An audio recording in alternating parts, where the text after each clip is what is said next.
Demokrat jadi pasif, Nasdem dan PKS sibuk dengan koalisi. Pasca rilis keputusan dukungan terhadap Anies sebagai calon presiden, Partai Demokrat cenderung diam, pasif, tidak seperti PKS yang bertemu dengan Partai Golkar, tidak seperti Partai Nasdem yang selain bertemu dengan Partai Golkar, kemudian juga menemui Presiden Jokowi serta Partai Gerindra.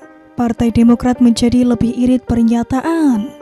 Paling-paling Benny Kaharman yang omongannya tidak seberapa itu. Seumpamanya pun mengeluarkan pernyataan yang normatif saja.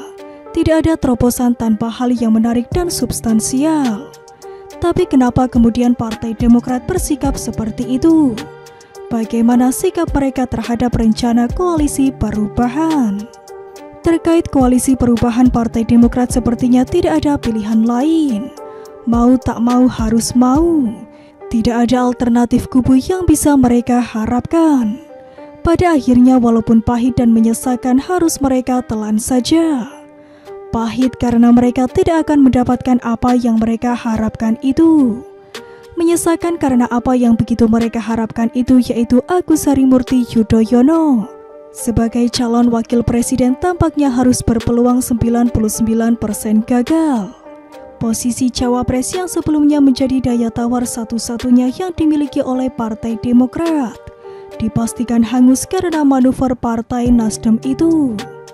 Surya Paloh yang menemui Presiden Jokowi yang mau tak mau membuat mereka dan PKS menyetujui pencapresan Anies Baswedan. Itu artinya soal cawapres sudah gak masuk hitungan lagi. Padahal secara potensi AHY bukanlah pilihan yang jelek-jelek amat. Punya elektabilitas dan punya basis massa. Yang kurang paling pengalaman dan pengetahuannya.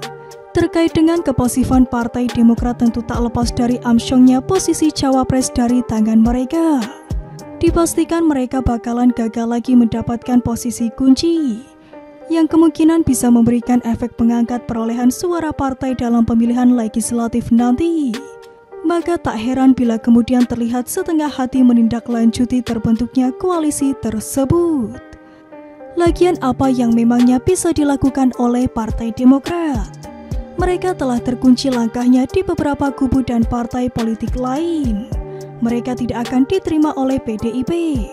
Mereka juga akan tengsin bila harus mendekat-dekat ke kubu Gerindra dan PKB. Sementara mereka juga tidak berusaha mendekati Golkar, PAN, dan P3. Partai Demokrasi agaknya punya peluang untuk mengulang peran mereka di Pilpres 2019 lalu. Berkoalisi tapi setengah hati. Berkoalisi tapi hanya sekedar untuk memenuhi kepentingannya sendiri. Sementara AHY juga akan sama muramnya. Tak kunjung mendapatkan jalan. Tidak dilirik seperti apa yang diharapkan. Mimpi capres-cawapres masih sangatlah jauh. Begitulah kira-kira.